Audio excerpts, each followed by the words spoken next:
Alrighty, so welcome to our first session. I really appreciate you guys taking the time.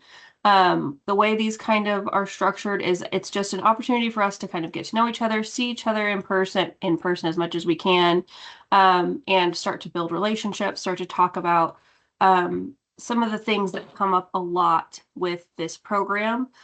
So just for today, I just wanted to give kind of a quick background into why we have this course. I know a 1 credit hour course without super complicated assignments can seem maybe it's a waste of time. I don't want to do this. I can look up information on my own. But what we have found through building the program out, we have been pursuing our CAMI accreditation, which is very important in this field. And through that process, we found there were significant gaps in student knowledge and background and foundational understanding of different skills and just different aspects of the program. So we have people from all different backgrounds. We have people who haven't gone to college in 15 years. We have people who are current administrators or people who are doctors. We have people with no healthcare experience whatsoever jumping into the program. And so there's a disconnect there, obviously. So the purpose of this class, or one of the purposes, is to get everybody on the same page, just in terms of what do we need to understand about the program, what kind of resources are available to students, how is the program actually structured, and what's going to be expected of you, both in terms of your commitment to class, commitment to professionalism, to the field, and then things like academic writing, which we can get into in a moment, but that's a whole different set of issues. So we kind of built this class out as a onboarding to the MHA, and what it has evolved into, because initially it was kind of conceived as, hey, here's everything you need to know to be successful. Let's give it to you in an organized format, and then you're good to go. But what it has evolved into is also an opportunity to start building your network or continue to expand your network if you're already working in the field, and then building that community, which we have found has been a really crucial component of student success, is meeting with their classmates, understanding where their classmates are going, and being able to make connections and be successful throughout the program because they have those relationships start so early. So that's what I have enjoyed seeing as I've kind of herded this program along or this course along. What's been really, really meaningful is not just, hey, we're getting the information out there. We're kind of checking some of these boxes. Some of these things you'll see you have to go do this quick training. It's because these things were falling through the cracks before. And so this class does meet those needs as well. But the really beneficial thing we've seen is students start to feel more engaged. They feel more ownership over the program.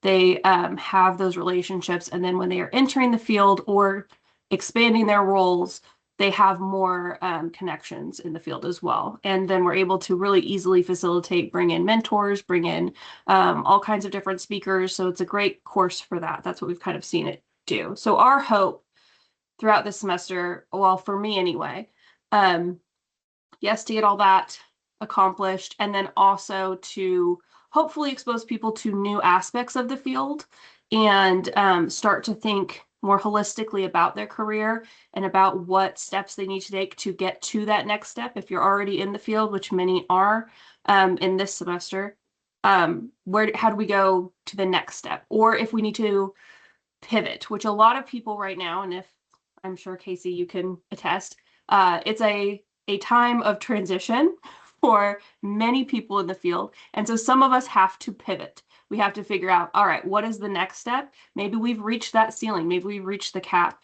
And what I'm excited to bring this semester is some different perspectives, some different opportunities. We've had students historically start with, I want to do CEO of a hospital system. That's the only route I want to do. That's it. And now they're looking at ancillary services, or they're looking at long-term care, or they're working in a completely different field than what they had initially started at because they hadn't considered it. They didn't have anybody to talk to who was in those roles. And so that's what's been really exciting for me. And that's what I am hoping to facilitate a little bit through this course. The other just kind of the basic things that we want to help students prepare for is that practicum experience.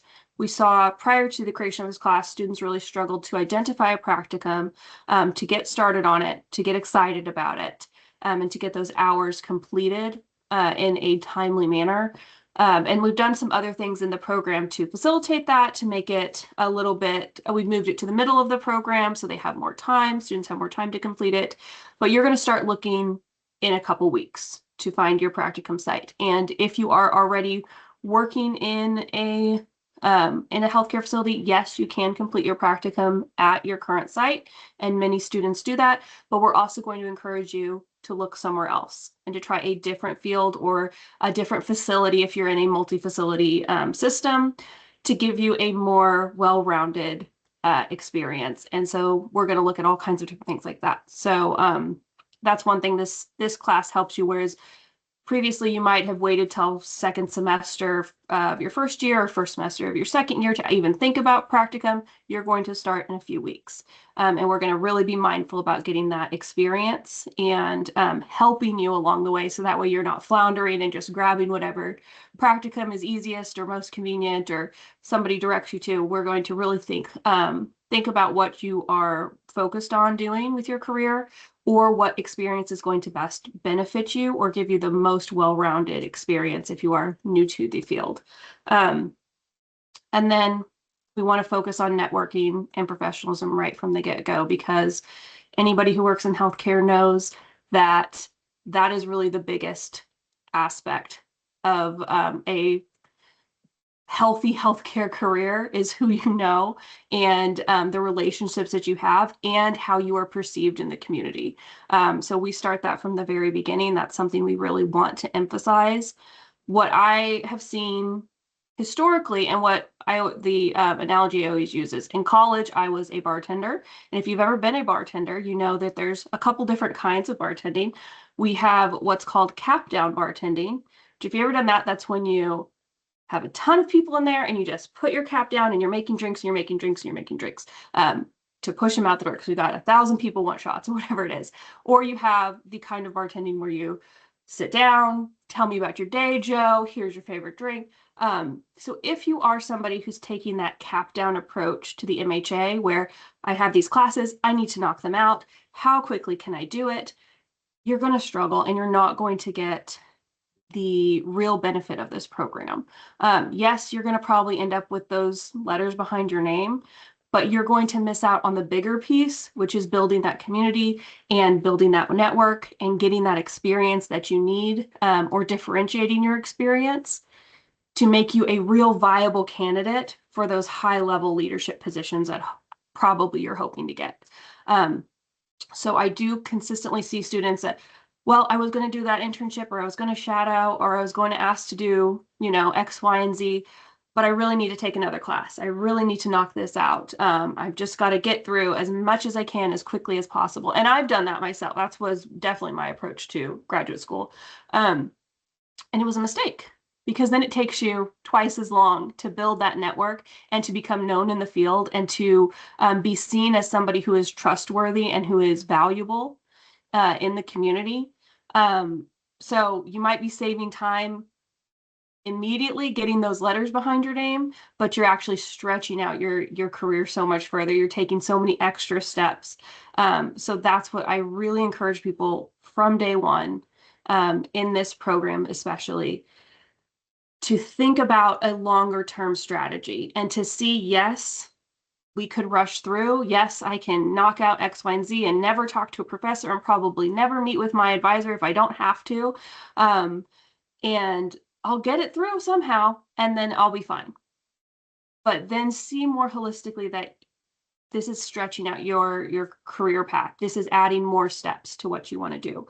And getting that directorship, getting that C-level position is now much further down in the horizon than it would be if you had started taking advantage from day one from the opportunities that I think you will find in the program. And at least if you cannot find the opportunities that you need, building those relationships with particularly your professors who have also worked in the field, have significant experience, we can connect you with.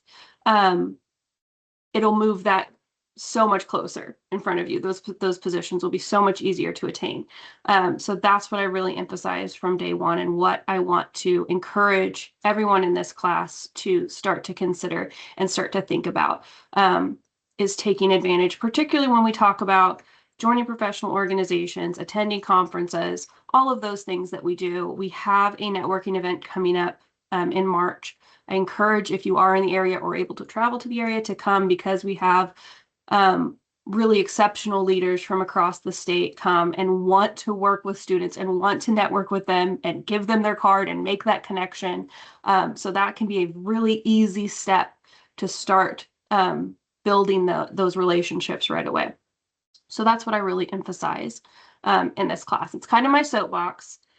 It's I don't know if it's something that is necessarily emphasized across the whole program. I think it is, but I know we're a very academic program. That's something we care about a lot. But what I'm most passionate about is seeing you be successful and seeing you get from point A to point C, if that's where you're wanting to go, as efficiently as possible, and seeing your growth and seeing your satisfaction with the field.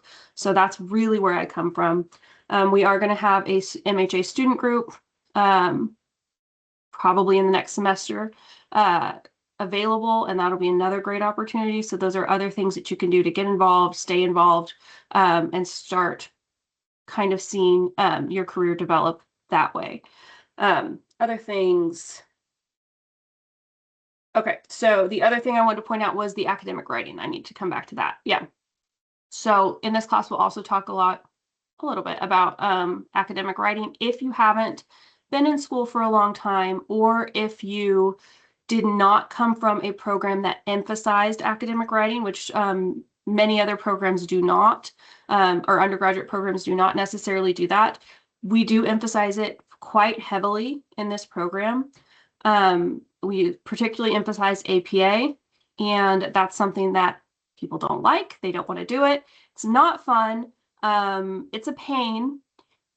But we have found, and by working with people in the field, our executive in residence, Val Gleason, really pushes it hard, that students who are able to master those kinds of really complex writing scenarios and use the correct format and are able to follow the rules and able to work in those constraints do infinitely better in the field. This is a skill that is absolutely needed in leadership. If you have been a leader in healthcare, you know that writing is how you demonstrate how well you can think. It is how you can communicate most effectively with the broadest number of people. Yes, we can send out a video. Most of the time, you're going to send out an email. You're going to have infinite number of reports you need to submit. You're going to have all kinds of different accreditation documents you need to submit. Trust me, I have been a health standards technical writer. It is not a skill a lot of people have. It makes you much more competitive in the field if you do have that strong writing skill set. So that's something that we do emphasize a lot. We're going to get you started right away in this class with that. There's not a lot of heavy writing in this course, but there are in subsequent courses that you'll be taking. Many of you will probably be taking 812 in the second 8 weeks, or you'll be taking it next semester. That does have heavy writing, and then our comp exams are all writing based. So it's something you do need to master, and something that I promise is going to pay off and is going to be a skill set that you will use, particularly in senior level leadership. Or if you decide to go a policy route and you want to start working with the public or in a political sphere, or for a professional organization that is advocating for specific changes, those kinds of skills are going to come in handy for you. So that is something that we emphasize. It's something I want to get out of the way and expose people to right away, so you're not surprised when that expectation comes up. And we have found that students taking this class, getting that information ahead of time, finding the tools and resources, really have been much more successful across the program, and have been much more successful on our comp exams, which is your culminating experience at the end of the program. So that was an area that many people struggled with, even people who came from a clinical background, because if you've done a clinical background, you know they really don't emphasize it too terribly much. You might do some of it, but this program does a lot more. So introducing it early, that's another thing that we focus on. So keep that in mind, that that's something we are going to have to work on. and it's going to be an expectation of the program. So I like to give people warning and the chance to get comfortable with that. Okay, the other things I wanted to just throw out there to make sure you guys have right away, and because you're here, you probably already have done this, checking your email. This is something students really struggle with the first few weeks of class, is getting in the habit of checking their email every day, because we have our work email, we have personal email, we have all the different apps. Check your WSU email. If you are able to have it on your phone, do that, because that is a way that you will get a lot of information, and I don't want you to miss out on any opportunities. So a lot of students do miss out on opportunities. I had a student last semester who was nominated for a scholarship, a very significant prize, and missed it because he didn't check his email for like a week. And so he missed the deadline and wasn't able to get that very significant prize. So keep that in mind. Always be on top of that. Communicate through your email, your WSU email, because that will help you reach your professors and faculty much faster. Your outside email gets filtered out almost every time. It's really difficult for us to accommodate the system, so that way we get your outside email. Make sure you're communicating with your advisor. If you haven't met with them already, go ahead and do it, set it up. We do expect that you meet with your advisor at least once a semester. There will be an activity at the end of the semester asking if you have met with your advisor or set up an advising appointment. I know for some that feels, again, like maybe it's a waste of time. I already saw my plan of study. I know what I need to take. Again, your advisors in this program are all faculty with industry experience, and we want to start working with you on your careers. We want to see where we can help you grow, who we can connect you with, particularly me, Matthew, Linda, Dr. Moody, and Dr. Bogner. We are very, very passionate about connecting you with industry leaders that we already know and work with, and seeing how we can facilitate your career growth right away. So please set an appointment with your advisor if you haven't already. And then if you're not staying on top of healthcare information, news, what is going on in the world right now, please start. It is changing every day. It is the wildest time in history for healthcare law and policy and regulation or deregulation or whatever it is that's going on. So pick a topic within the field that you think is interesting, and please start getting involved with that or start getting informed about it. You can't have too much information these days because it's changing every single day. So, okay, I promised to keep this to 30 to 40 minutes. So since I am going to stop the recording now, but if you guys had any questions or things you want to talk about, we can do that now. Okay, I'll stop this.